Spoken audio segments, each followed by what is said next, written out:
शहर से बहुत दूर जंगलों के पार एक गांव है।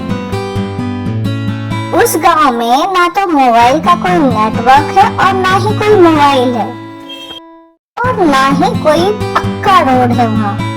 लेकिन उस गांव को लोग पुतलों का गांव कहते हैं। उस गांव में एक अजीब सा सन्नाटा पसरा हुआ था, क्योंकि ना तो वहाँ कोई इंसान रहता था और ना किसी तरह की आवाज की कोई हलचल होती थी। पर फिर भी उस गांव में हर घर में पुतले थे और वो पुतले बिल्कुल इंसानों की तरह कपड़े पहने हुए थे और ऐसा लगता था जैसे ये कभी जिंदा रहे होंगे। उस गांव के आसपास के गांव में उस गांव की कहानियां बहुत ही प्रचलित थी। लोग उस गांव के बारे में तरह तरह की बातें करते थे। तो उनकी कहानियों को सुनकर एक रवि नाम का लड़का था जो उस गांव में गया। उसे फोटोग्राफिंग का बहुत शौक था। उसने सोचा क्यों ना इसे की फोटोग्राफिंग करके लोगों को दिखाई जाए। तो बस उसने अपना सामान पैक किया और उस गांव की ओर जाने लगा। तो लोगों ने उसे बहुत समझाया कि देखो, रात के बाद वहाँ पुतले हिलते हैं और जो आज तक उस गांव में गया है कभी लौट करके नहीं आया, तो तुम मत जाओ। पर उसने इस सब को अफवाह समझ करके उन लोगों को नकार दिया और उस गांव की ओर चल पड़ा। उसने देखा कि गांव बड़ा अद्भुत है। उसमें हर पुतला अलग अलग पोज में बैठा हुआ है। कोई कुछ काम कर रहा है, जैसे कोई बुजुर्ग बेंच के ऊपर बैठा है, कोई महिला किसी बच्चे को दूध पिला रही है, कोई बच्चा पतंग उड़ा रहा है।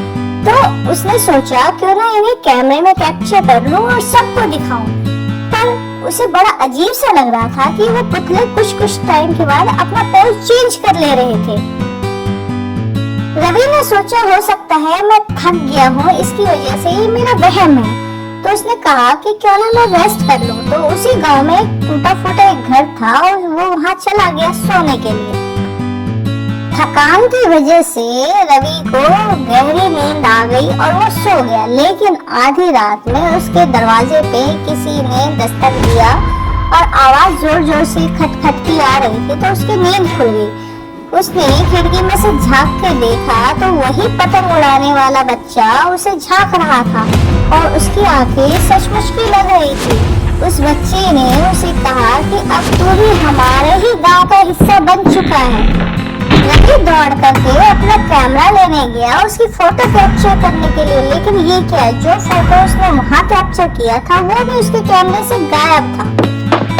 रवि ने डर करके दरवाजा खोला और भागने लगा। आगे आगे रवि भाग रहा था और पीछे पीछे उसके पुतला आ रहा था।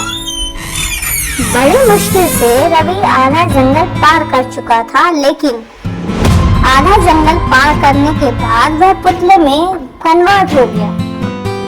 जब सुबह हुई, आने जाने वाले लोगों की नजर उस पर पड़ी और लोगों ने उसे देखा कि कैमरे पकड़े हुए वह रवि पुतले में बदल चुका है।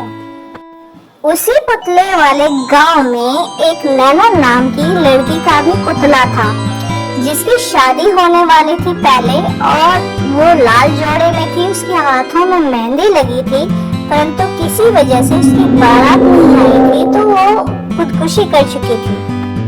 लोग कहते थे कि उसकी आत्मा सबको परेशान करती थी, इसीलिए लोगों ने उसका पुतला बनवा करके उस गांव के पास बॉर्डर पे रख दिया था। रात के समय पुतले चलते फिरते थे तो उसी दौरान रवि की नैना से मुलाकात हुई और दोनों एक अच्छे दोस्त बन गए और फिर वो मिल करके रहने लगे। फिर उस गांव की ओर कभी किसी ने रुख नहीं किया और वो पुतले वाला गांव सिर्फ अब कहानियों में दर्ज था। अब उस गांव की ओर फिर कभी किसी ने रुख नहीं किया।